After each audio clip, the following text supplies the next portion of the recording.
back. You're watching Power News. Last round of questions, same question for everybody.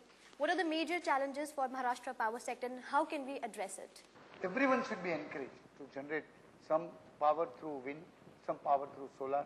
I think I would not mind on behalf of industry, even if there is a law saying that 2% of your every factory power supply should be generated through regeneration and non-polluting manner, so that all products will receive innovation, research and economic input, and those products will start becoming economical after massive use promoted by all the consumers. I'm sure if Maharashtra government takes the lead, if all of us sit together, if proper freedom and proper incentives are given, this issue which we are facing since last 10 years can be eased considerably. I think there is a need for all actors to come together and think in a holistic manner in terms of what are exact areas of difficulties, challenges, and what could be innovative solutions to that. And I think in a state like Maharashtra that should be eminently possible, provided we all work to bridge what I call as this deficit of confidence. Today we are seeing that there is great deal of lack of confidence, there are concerns about accountability. So if we are able to bridge this deficit of confidence and have more accountable processes in place, I'm very sure that in the next few years we'll have much vibrant and much better power sector for the state. New technologies should be brought in the distribution segment as fast as possible, either through franchisee model or through the utility itself. The second, as you know, that there is almost like 10% generation mandate by the regulator for the renewable energy. So if this renewable energy, 10% is a big amount. If that comes in, I think it can solve a lot of problems. And not only problems, but it meets the renewable purchase obligations, what ultimately is going to be the statutory requirement of the utility. So that is, these are the two segments one can take care. In addition to, of course, the long-term plans for the conventional plants, I think it can help.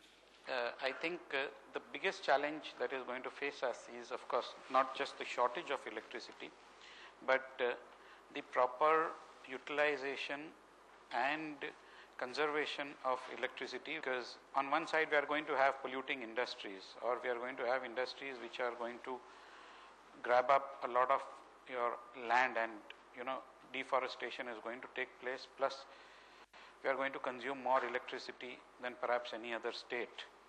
And if that electricity is going to be generated through coal-based or gas-based power plants, then you are adding a big burden to the environment, which really needs introspection and correction at a very early stage. So I entirely agree with Mr. Parekh that industry should and would support any kind of mandate which the government would like to bring out. Absolutely no two opinions about that. We must bring in renewables as much as we could. It is definitely going to contribute. I think, that given the fact that we are suffering from acute shortage of power in the state, and it's going to come in the way of its economic and social development, I think we need to, take the following 4 steps. We have to locate, capacity close to the coal fields so that we could generate power very, very quickly at rates which are affordable. I think this is something for which I don't think there's any kind of option. The second thing we need to do is to have a proper balance between the base load machines and the peaking machines, because what you see very stark in case of Maharashtra, that there's a huge gap in the peak load. Third is energy saved is energy generated. We would really need to go on a very fast track to cap these losses, bring it in line with many other states. They have come to the level of 15 to 16%. So we need to take some very, very quick steps.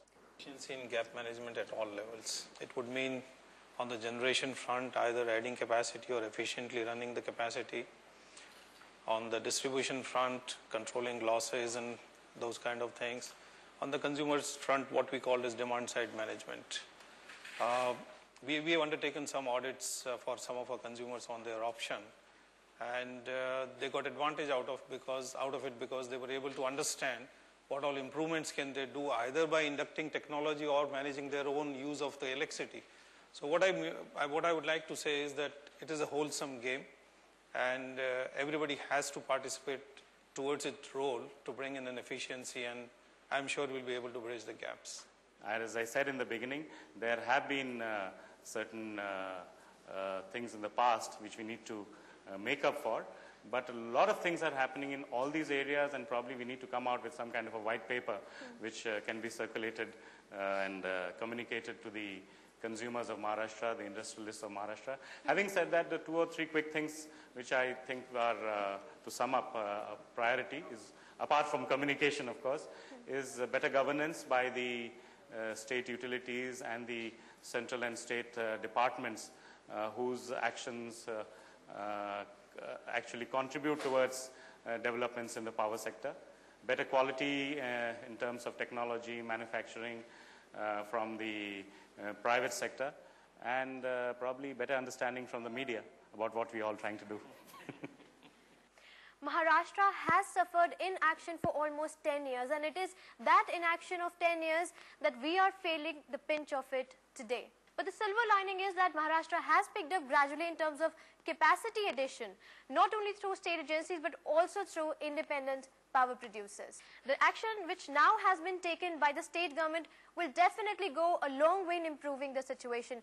What is being today is in the right direction, but it's not enough, because the time has come when the targets should be achieved on time so that benefits of reform can be seen by people at large. With this, I'd like to thank all the panelists for joining us in Power News. Thank you so much.